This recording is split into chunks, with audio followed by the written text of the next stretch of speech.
En la previa, solo para dejar un poco caliente también, Julián de Dios nos ha tirado muchos siempre, datos.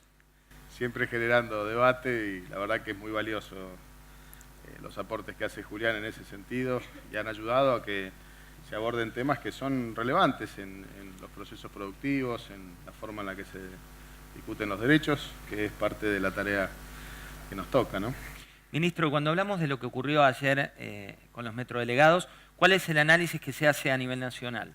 Bueno, primero de todo hay que tratar de distinguir las discusiones gremiales de las que exceden el marco de la discusión gremial, cuando hay abusos, cuando hay conductas que tienen que ver con tipificaciones penales y no dentro del marco de lo que establece los derechos laborales.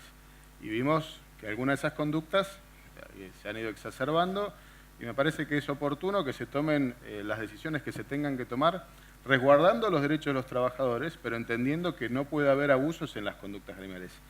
Cuando desde el gobierno el presidente señala que las conductas mafiosas, las conductas extorsivas, no son parte de la Argentina que queremos construir, nos estamos refiriendo a este tipo de cosas.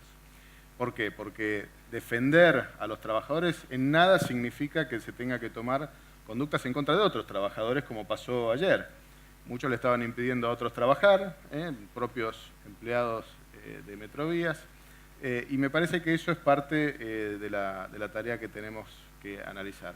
La discusión sobre el fallo de la Corte no es discutible para esas organizaciones y además tienen el marco institucional para cumplir con lo que dice el fallo de la Corte, que es tramitar de acuerdo a lo que se les objetó en ese fallo, lo que tienen que hacer es ir al Ministerio, hacer las presentaciones correspondientes, darle traslado a las organizaciones que hay que darle traslado y demás. Digo, no hay un marco institucional que les impida trabajar como un sindicato formalizado cumpliendo el marco normativo, ¿no? ¿Está tomada la decisión política que en este tipo de casos va a intervenir la justicia y van a avanzar como hicieron ayer? Es que nosotros creemos que, como señalaba Julián anteriormente, el Poder Judicial tiene mucho que hacer en este sentido, y particularmente en el foro laboral, digamos, donde muchas veces han habido conductas que no son las que representan ese equilibrio que tienen que tener las discusiones de parte.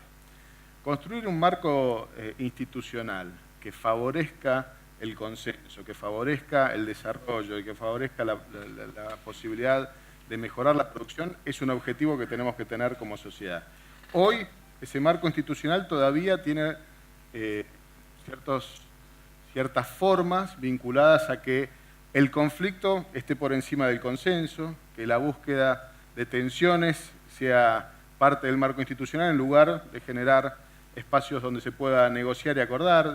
Y creemos que esa es la forma en la que tenemos que cambiar esos procesos. Cuando te digo el marco institucional me refiero desde las discusiones en la órbita del Ministerio de Trabajo hasta la justicia y por supuesto teniendo que ver también con las discusiones legislativas. Cuando hay propuestas que tienen que debatirse, creemos que tiene que haber profundidad, que tiene que haber sinceridad, que tiene que haber claridad en esos debates, que no significa que se acepte lo que manda el Ejecutivo, pero sino que abordemos esas cuestiones, porque si no estamos negando una parte de la realidad que favorece la conflictividad. ¿Y por qué es tan recurrente el conflicto en los subtes, Diego? A ver, porque primero de todo hay discusiones que generan tensión, pero este particularmente tiene un conflicto entre organizaciones gremiales. Ahora, se tiene que cumplimentar todos los pasos para que las organizaciones gremiales tengan la posibilidad de discutir paritarias. Hay una que la tiene, y así se ha homologado el acuerdo paritario, y hay otra que no, y que claramente lo falló la Corte, digamos. Entonces, hacer una apelación al reclamo paritario cuando no está dentro de tus funciones es un exceso. ¿Qué cambió desde ayer en el gabinete económico? Digo, esa reunión donde faltaban café, no había, ¿no? Se veía muy austera, no sé si era parte de la escena o... Es la conducta de Nicolás. Antidéficit. A ver, lo primero de todo que creo que trata de enmarcar esto es la relevancia de discutir la sustentabilidad fiscal de la Argentina. Que el ministro de Hacienda coordine la reunión, que sea en el marco de su ministerio y que todos los ministerios que involucran de alguna manera la discusión productiva en la Argentina y vinculado también con el Estado, es importantísimo. ¿Por qué? Porque uno de los problemas que nos genera más debilidad en este proceso de transformación que tenemos es la necesidad de financiar parte de nuestro déficit fiscal. En la medida que aceleremos en tener un déficit cercano a cero y que nos podamos equilibrar a eso, vamos a tener menos debilidad. Entonces lo que estamos haciendo es transitar, quizá de manera menos gradual y más apresurada, ese camino a ordenar nuestro déficit y de tener menos exposición ante vaivenes, como hemos visto en las últimas semanas en la Argentina, producto también de los cambios en el mundo, ¿no? Cuando uno le pregunta al presidente del Banco Central respecto de la tasa del 40%, lo justifica desde un lado bien financiero. En su sombrero está la parte de las pymes, del cerca del 90% del empleo a nivel local, que se dan vuelta y dicen, bueno, ahora el crédito me cuesta mucho más. ¿Cuánto está preocupado de esta situación? A ver, yo creo que estamos en una situación coyuntural. Venimos de un par de semanas donde ha habido alta volatilidad, donde hay cambios estructurales que se han dado fuera de nuestro país en relación a las tasas de interés, lo que está pasando en Brasil y la expectativa que hay en términos políticos de la situación de Brasil, generan ciertas incertidumbres. Nosotros tenemos que trabajar para que esas incertidumbres se aplaquen. Tengo que decirlo, José, ha habido mucha madurez por parte de muchos de los dirigentes sociales y en este caso gremiales, donde hemos avanzado a partir de explicaciones, dialogando con todos, entendiendo las circunstancias, sin dejar de reconocer que son momentos difíciles. También ha habido mucho diálogo con el sector empresario y también creo que se ha entendido que estamos todos ante una situación en la cual todos tenemos que cuidar, bajar los decibeles y ver qué ponemos en la mesa para resolver el problema, no que le sacamos a la mesa para nosotros, sino qué ponemos en la mesa para ver cómo podemos resolver los problemas de la Argentina.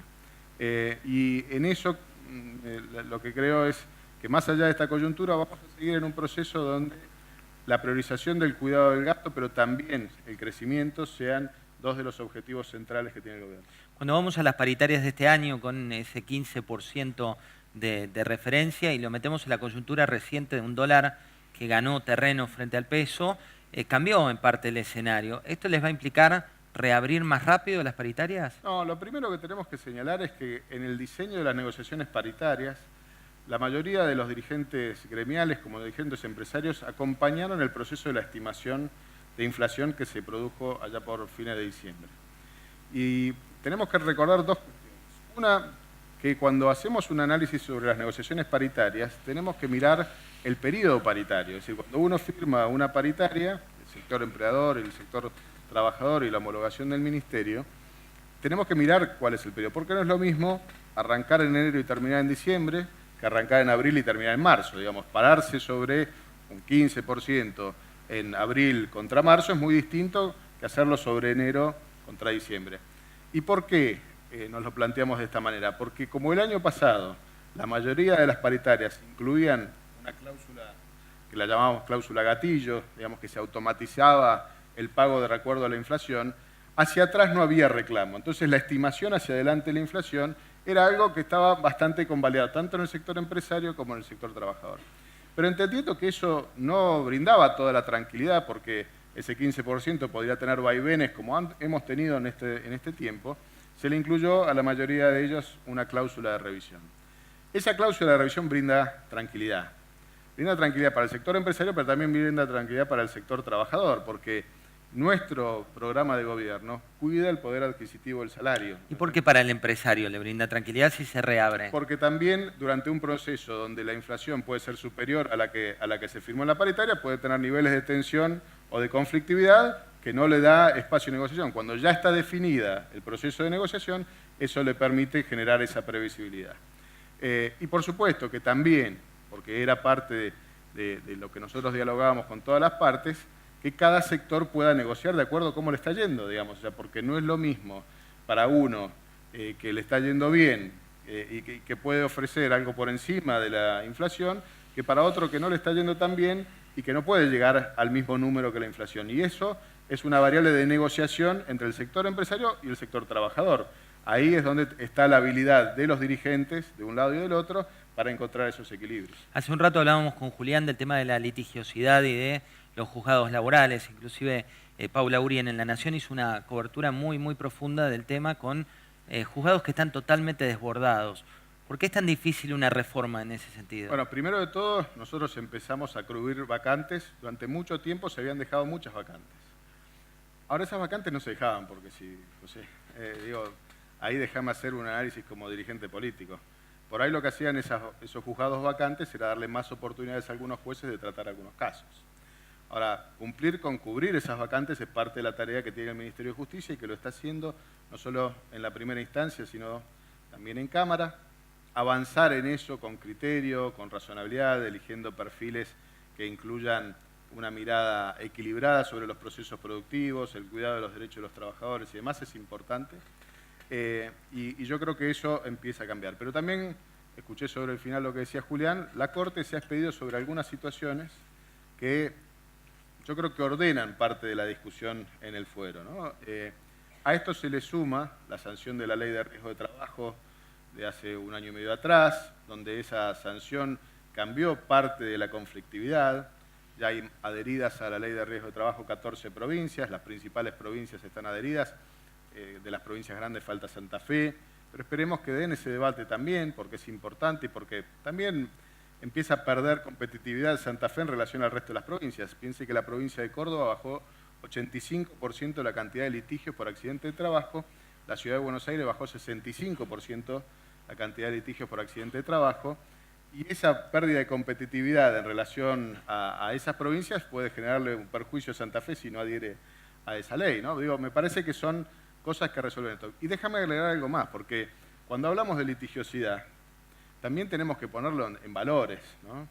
Un punto de una alícuota de ART, el promedio de lo que se pagaba por ART era alrededor de 360, 370. Cada punto de eso, en una empresa de 50 empleados, es igual a una masa salarial de un trabajador. Es decir, estamos por cada punto perdiendo la oportunidad de tener un trabajador más incorporado al ámbito del trabajo. Entonces, cuando bajás la litigiosidad, cuando generás previsibilidad, cuando tenés un horizonte claro en el que vos sabés que tu costo laboral está vinculado al costo salarial, a los costos vinculados al convenio, pero también previsibilidad en el sistema indemnizatorio, en el sistema de accidente de trabajo, eso le permite a los empleadores tener más oferta disponible en relación a los puestos de trabajo. Y creo que es parte de la tarea que tenemos que hacer. El proyecto de ley que tenemos en el Congreso, que apunta a la formalización de trabajadores, incluye capítulos que vinculan la posibilidad de dar previsibilidad sobre esto. Por supuesto que genera tensiones, que genera muchos prejuicios. Porque ¿Por qué cree que no avanzó el sistema, digamos? Porque todavía se buscan los consensos necesarios, no tenemos la mayoría para tratarlo, hace falta que haya un debate en serio de esto. Pero después cuando hablas individualmente con los dirigentes sindicales o con los gobernadores o con muchos legisladores, todos comprenden el problema y todos lo viven de alguna manera más cercana alguna de estas cuestiones. Pero bueno, estamos en el medio de un proceso político, a veces hay inestabilidad, a veces hay voluntad de posicionarse hacia el año electoral y me parece que eso a veces quita cierta madurez en el debate, pero espero que se pueda tratar cuanto antes. Cuando uno mira el SIPA, que es el sistema que muestra a los trabajadores registrados, asalariados en blanco, viene creciendo. Pero ahora, a partir de la foto actual, ¿les preocupa que eso se frene? Mirá, la verdad que nosotros venimos creciendo consistentemente. Por supuesto que queremos que la dinámica sea mayor. El año pasado se crearon 600.000 puestos de trabajo. En el empleo formalizado, alrededor de 280.000. Hay 5 sectores que tienen un movimiento significativo, pero que no formalizan al ritmo que uno le gustaría que formalizasen. El sector de la construcción, el sector del comercio y gastronómico, el sector que está vinculado al personal doméstico, el sector que tiene que ver con pequeños talleres y de manufacturas chicas, me falta uno de los sectores, bueno, ya me voy a acordar. Pero digo, son sectores donde hay niveles de crecimiento en el empleo, pero que no hay niveles de formalización como le gusta. Ahí hablamos de un porcentaje de empleo negro de cuánto, más o menos. Y 35%. 35%. ¿Pero no es la media a nivel país? Es la media a nivel país, pero hay sectores donde hay un desarrollo más significativo de la informalidad por varios motivos. Algunos por los incentivos, pero también porque los procesos de fiscalización son más complicados. Por ejemplo, en el sector rural, que está más disperso, pero tenemos una tarea de fiscalización conjunta con las organizaciones empresarias y con el sindicato para trabajar en función de mejoras en la fiscalización. La fiscalización, el año pasado, más de 150.000 establecimientos fiscalizados, hemos detectado más de 93.000 trabajadores que se han registrado. Pero hay que seguir haciendo esa tarea. Pero también está el marco normativo, y esto me parece que por eso es importante la discusión del ordenamiento laboral. ¿Se va a dar? Digo, decía de la intención que esto se dé, pero también de la minoría que hoy tiene la fuerza que gobierna. Yo creo que vamos a encontrar el equilibrio para poder hacerlo. Y a ver, también tenemos que ser conscientes de que quizá nuestra oposición, otros sectores, tienen cosas para aportar a los proyectos. Y nosotros nos lo damos por libro cerrado, no creemos que no tiene que haber debate. Para nosotros todas las miradas enriquecen la discusión. Y es oportuno que lo hagamos de manera inteligente, ¿no? Ministro, la mirada de los procedimientos preventivos de crisis, como se dieron en el sector de supermercados, ¿cree que van a ser medidas extensivas, que hay más empresas que se van a sumar a este tipo de medidas? Mira, cuando uno mira los procedimientos preventivos de crisis de este año, son menos que los años anteriores, para la misma fecha. Digamos, la percepción no acompaña en ese sentido. Pero a sentido. veces tiene que ver con que impacta más por el nombre de alguna empresa o demás, pero han sido menores en cantidad que los años anteriores y mucho menos que los últimos años de la gestión anterior. Nosotros creemos que son medidas de salvaguarda, de cuidado de los trabajadores, de tratar de encontrar en conjunto una solución, pero también, como tiene que ver con las asistencias que le puede brindar el Estado, hay una situación donde hay una emergencia, donde tenemos que ser tratados, pero después, cuando hay problemas estructurales en los procesos productivos, hay que rever ese proceso productivo y adecuarlo, o por cambios tecnológicos, o por mejoras en la producción, o por mejoras en el management, porque muchas veces tiene que ver con que alguna de esas cuestiones está en defecto, ¿no? Cuando vemos los convenios colectivos de trabajo a nivel nacional, ¿cuánto necesitan adaptarse? Mirá, ya más del 40% de los convenios a lo largo de la gestión que llevamos tuvieron modificaciones. Yo creo que hace falta modificar muchas cosas. Por ejemplo, una de las cosas que estamos revisando ahora, que dentro de los convenios hay algunas cláusulas que van en contra de la integración de las mujeres en el puesto de trabajo. Cuando hay reclamos sobre disponibilidad, claramente le quitan oportunidades a muchas mujeres. Y nosotros tenemos que mirar esas cosas y tenemos que darlas en discusión. Porque a veces parece que tocar el convenio es tocar la vaca sagrada. Y yo creo que es una gran oportunidad dar el debate entre el sector empresario y el sector trabajador sobre cómo mejorar los convenios colectivos, siempre teniendo claro que uno tiene que cuidar a aquellos que tienen mayor nivel de desprotección, pero también entender que en eso no hay que rasgarse las vestiduras ni hacer falsos protagonismos, sino entender que la mejor forma de generar oportunidades para aquellos que están bajo convenio como para aquellos que están buscando un trabajo es dar ese debate en serio. Yo le planteo mucho a los dirigentes sindicales que la tarea del dirigente no es solo defender a sus trabajadores, sino también es pensar en aquellos que podrían estar integrándose a su actividad. Cuando miramos las paritarias 2018, ¿qué porcentaje se cerraron ya? 70%. ¿Y las perspectivas de cerrar el 30% restante? No, vienen dentro del procedimiento normal y habitual. Para cerrar le pido breves definiciones, el juego de los tweets que cada tanto nos gusta hacer, de dirigentes y de cuestiones reales. Elisa Carrió. Un aporte a la República extraordinario, nos sube la vara de la discusión siempre. Mario Quintana. Un gran trabajador dentro de nuestro gabinete, una persona de muy buen corazón y muy comprensivo en la tarea de coordinación de los ministros. Cristina Kirchner. Una dirigente que mira más por el espejo retrovisor que hacia adelante. Juan Manuel Urtubey. Un gobernador serio, inteligente, moderno, que creo que tiene oportunidades de hacer su aporte a la Argentina. Alfonso Prat Gay. Un gran ex compañero de gabinete, con una mirada muy particular sobre algunas cosas, en las que a veces coincidimos y a veces no. Jaime Durán Barba. Un asesor con mucha capacidad de transmitir mensajes, de orientar los procesos electorales en función de los objetivos de los partidos. El concepto de fuego amigo. A veces pasa, pero a veces tiene que ver más con faltas de coordinación que con mala voluntad. ¿Cuál es su definición de empresario? Una persona que tiene la voluntad de crear, de desarrollar, de transformar la realidad. ¿Y su definición de un obrero? Un trabajador. Para mí es una persona que a través de su esfuerzo busca la realización de sus sueños. Armando Cavalieri. Un dirigente de mucho reconocimiento en su actividad, que ha logrado muchas cosas para su gremio, no solamente en términos laborales, sino también de cobertura social y de salud, y que les enseña a muchos. 2 nombres más, no se asuste. Hugo Moyano.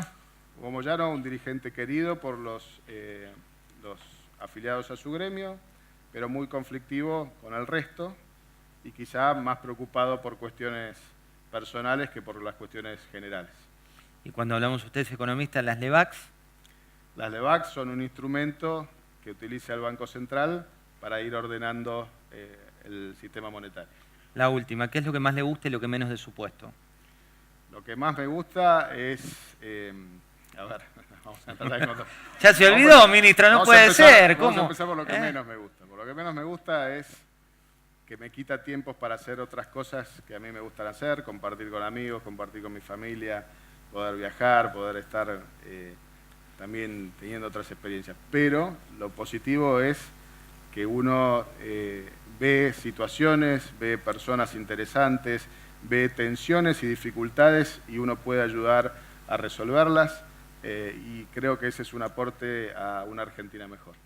Bueno, hemos recorrido una mañana intensa, ¿no? Una mañana con varios proyectos. Vimos la micro con muchas empresas que nos contaban algunos casos de innovación. Nos metimos en la Casa de Papel para ver aquellos personajes que no querés ver reflejado en tu compañía. No le pregunté, le podía haber hecho el cruce con el gobierno, pero en este caso no buscamos a ninguno de los protagonistas. También nos metimos un poco en qué están buscando las empresas, qué contratan.